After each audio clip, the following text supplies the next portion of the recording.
Hola, bienvenidos a este nuevo video en el que hablaremos sobre algunas cuestiones importantes del relato digital. Y en cuanto al relato digital hay varias cosas que pueden ser distintas o específicas a un relato tradicional, a un relato literario, a una película. Podemos pensar, bueno, que el contenido en ocasiones es diferente, la forma de estructurar por las características propias de la red, tal vez nuevos géneros. Podríamos pensar también en que hablamos de películas digitales o hablamos de videojuegos o qué es el relato digital. Entonces esta serie de videos intentará aclarar algunas cosas sobre las características de la comunicación digital que hacen específico y único el relato nacido sobre todo en Internet en comparación con los relatos televisivos, literarios, películas, etc. Bueno, primero vamos a recordar qué es un relato digital, ¿no? Bueno, como esta imagen lo marca, lo digital está formado por este código binario. En algún momento hemos visto que, bueno, en la foto es muy fácil explicarlo. Teníamos las cámaras análogas con su propio proceso, película, etcétera. Y en una fotografía digital tenemos completamente otro proceso, ¿no?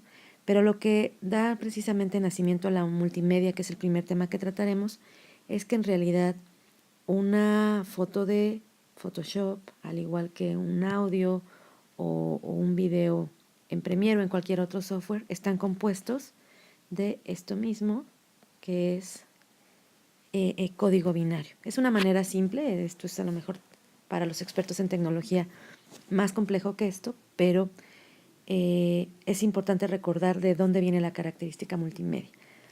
Lo digital es lo que permite lo multimedia porque digamos que entonces ya el texto, el video, el audio, la imagen, los gráficos están hechos como del mismo material. Hablan la misma lengua y por tanto pueden ser combinados en un periódico digital, en un video. Y como vivimos lo multimedia de manera cotidiana en las redes, en las noticias que leemos, en todo, podemos pensar que es como, ay, ¿y para qué hablar de lo multimedia si es evidente? Pero no es tan sencillo. Entonces vamos a marcar algunas cosas que implica lo multimedia, que serán importantes para cuando consideremos hacer una narrativa con esta característica. Estamos hablando que hay una mezcla de medios, ¿no? Bueno, evidentemente podemos tener audio, gráficos, video, animación, etc. Pero pensemos también que cada medio tiene una estética, un lenguaje. Por esto nos referimos a la manera en la que comunica el medio, ¿no? Y a la manera en la que produce belleza, significado y usa la forma. Lo que sucede entonces con lo multimedia es que comienza a haber una mezcla de lenguajes. Y eso hace un discurso, idealmente, si está bien manejado, más poderoso. También sucede que comienza a haber una parte que impacta el contenido, que es la estética de lo híbrido, ¿no? Se empiezan como los códigos como a compartir, por tanto a hacerse como préstamos del lenguaje, y empieza a haber como esta creatividad e innovación en cómo se cuentan las cosas. Por otro lado, pues esta parte permite el remix, ¿no? Para hacer algo multimedia, normalmente a lo mejor vamos a tomar material de la red que ya había, algo que vamos a mezclar y hacemos un gráfico, pero lo modificamos y le ponemos y le agregamos y hay un proceso de apropiación. Entonces, fíjense cómo lo multimedia, que es algo en primer término tecnológico, va cambiando bueno, los aspectos comunicativos, estéticos y culturales, ¿no? Porque aquí ya cuando hablamos de la apropiación entramos en esta época en la que hay este remix del que mucho se habla e incluso de aspectos como los derechos de autor y cómo se empiezan a hablar de otro tipo de licencias, del uso justo, de si el copyright o no, pues porque un aspecto como lo tecnológico permitió esto.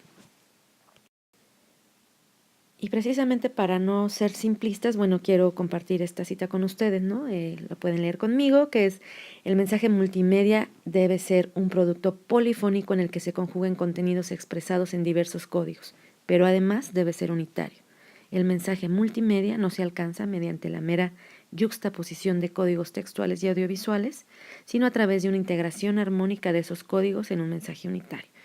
Y bueno, es de un reconocido experto de comunicación digital, que es el doctor Ramón Salaverria.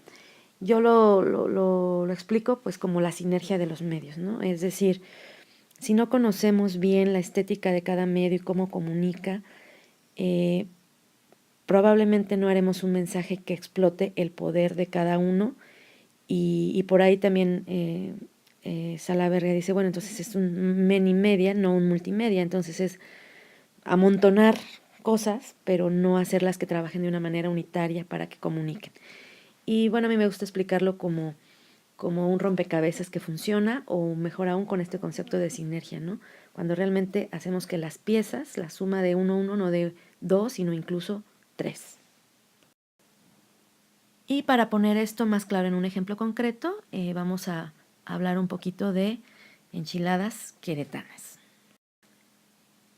Pensé en una receta porque creo que es de las cuestiones más básicas que podemos usar para mostrar la importancia de lo multimedia y cómo puede ser bien o mal utilizado. Normalmente en una receta, por ejemplo, los ingredientes, lo más manejable es tenerlos escritos, ¿no? Si queremos saber qué tenemos que sacar de la alacena o irlo a comprar, podemos imprimirlo, checar que tenemos todo y las cantidades e irlas sirviendo, apartando, pues tenerlos escritos es muy funcional. Pero tal vez para que se nos antoje el platillo, lo que necesitamos es una imagen, ¿no? Que nos dé cómo queda y si se nos antoja o no prepararlo. Y aquí viene la cuestión del medio, ¿no? Si se fijan, hay una diferencia significativa entre la primera imagen y la segunda. La fotografía es poderosa y va a hacer que se nos antoje, o bien no. ¿Sí? Entonces aquí la fotografía tiene el poder de decir, este es el platillo como yo lo quiero, preparado. Pero una mala fotografía tal vez no nos ayude y sea un mensaje contrario a lo que queremos, ¿no? Ahora puse las enchiladas porque las enchiladas, no, esto de enchilame otra, es una falsedad. Las enchiladas no son fáciles de hacer. ¿Y por qué? Bueno, porque es fácil que queden frías, que se quemen, que queden aguadas, etc. Entonces, por ejemplo, la cuestión de cómo enchilar la tortilla, con cuánto aceite y cómo darle la vuelta, pues a lo mejor serían más fáciles en un video, ¿no? Es parte del proceso que es complejo. Entonces, si publicáramos una receta, tal vez sería deseable pues los ingredientes tenerlos escritos, cómo queda el platillo, tenerlo en una foto que haga que se antoje, y la parte del proceso a lo mejor hacer cortes de los pasos complejos para que la gente pueda ver cómo se hace, porque eso en escrito no sería ni tan claro y sería más tardado. Uno de los lugares donde podemos ver mejor y lo mejor de lo multimedia y lo peor de lo multimedia son los periódicos digitales. Entonces vamos a hacer un ejemplo comparativo, ¿no? Aquí tenemos los mejores inventos del 2013. Normalmente los inventos son algo desconocido, ¿no? No sabemos, son recientes, no sabemos cómo funcionan, y para comprenderlos, pues una cosa importante es poder imaginarlos. Entonces podemos ver este artículo, por ejemplo, en el que está hablando de Argus 2, este sensor que es la primera retina artificial, y contexto, bueno, pues no podemos imaginárnoslo mucho, ¿no? Google Glass seguramente lo podemos al menos recordar si lo hemos visto en otros artículos. Pero bueno, a ver, este RoboRay, primer robot humanoide con 32 articulaciones desarrollado por Samsung, ideal para vigilancia de edificios. Podemos entenderlo, ¿no? Pero estamos hablando de cosas que no existían y pues es difícil imaginar. Vamos a hacer una comparación con otro periódico que combina los medios. Bueno, y aquí podemos ver otro ejemplo. Fíjense cómo aquí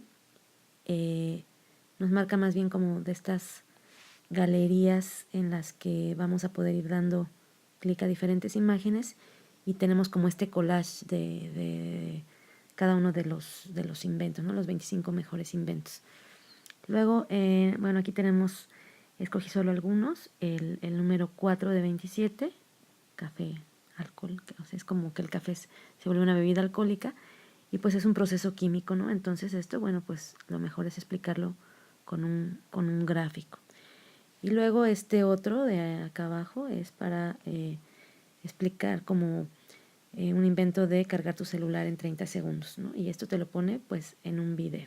Entonces fíjense aquí cómo cada invento se explica con texto, pero luego se escoge la mejor manera de explicarlo, ya sea que a lo mejor elaborando un gráfico específico, en un video, otros con fotografía. Y bueno, aquí podemos ver que hay un mejor uso de lo multimedia. Y aquí tenemos un último ejemplo. Este es de una app que traduce a miles de idiomas. Y aquí hacen una comparación con ciencia ficción y cosas que en el pasado se creían que no iban a existir. Entonces, en una serie, un traductor que te permitía comunicarte con aliens. Y ahora, bueno, como que se acerca de la realidad a lo que en el pasado se veía como de ciencia ficción, ¿no? Y bueno, en los campos en los que es utilizado, ¿no? Aquí nos marca como en qué campos puede ser utilizado. Y esto me ayuda a reflexionar contigo en que no todo el contenido tiene que ser presentado como en audio, video, gráfico, texto, sino que parte de lo importante es seleccionar en cada contenido cuál es la mejor manera, ¿no? Esto tiene incluso una perspectiva personal de jugar un poco con la ciencia ficción, o sea, ya tiene una idea como más de un concepto y nos explica los procesos en una infografía, digo, los inventos en una infografía, en un proceso específicamente gráfico. Pero a lo mejor esto estaría insertado no con, bueno, con otros artículos, con que hablen de inventos, con algunos videos que muestren procesos, aunque no sean lo mismo. Entonces es llevarlo multimedia como a no pensar que es cada contenido, sino, no sé, la sección, ¿no? La sección multimedia en un periódico, que es el ejemplo que estamos viendo el día de hoy, pero que aplicaremos, bueno, en narrativa, en ficción y en otros aspectos, no solo en periódicos. Bueno, como conclusión podemos decir que lo multimedia es muy fácil de entender, pero no de crear. Necesitarás conocer la estética y el lenguaje de cada medio, experimentar mucho para ver que a veces se puede entender, que se combinan y que deben hacer sinergia, pero que lograrlo no es tan sencillo. Ver muchas producciones de diferentes tipos, ser autocrítico con tu trabajo, ver trabajos de otros compañeros y ser crítico con esos trabajos. Y por supuesto, bueno, tienes el resto de la carrera para ir aprendiendo en tus clases y en todas las prácticas de cada materia, a conocer un poquito más el lenguaje de cada medio. La pasión también juega un papel importante, ¿no? Enamorarse del medio y conocerlo y tratar de descubrirlo. Y también explorar los medios que no nos gustan tanto, porque si conocemos su lenguaje seguro nos enamoraremos también. Gracias por haber escuchado y visto algunas ideas sobre la importancia de lo multimedia. Si te interesa el relato digital, en esta página relatodigital.com puedes encontrar información que comparto con mis alumnos para mi clase y en noemilugo.net, pues aspectos biográficos, curriculares, proyectos, material con Creative Commons para ser compartido y ojalá y regreses a ver más en las siguientes series sobre las características del relato digital. Tocaremos hipertextualidad, transmedia, etc. Hasta luego.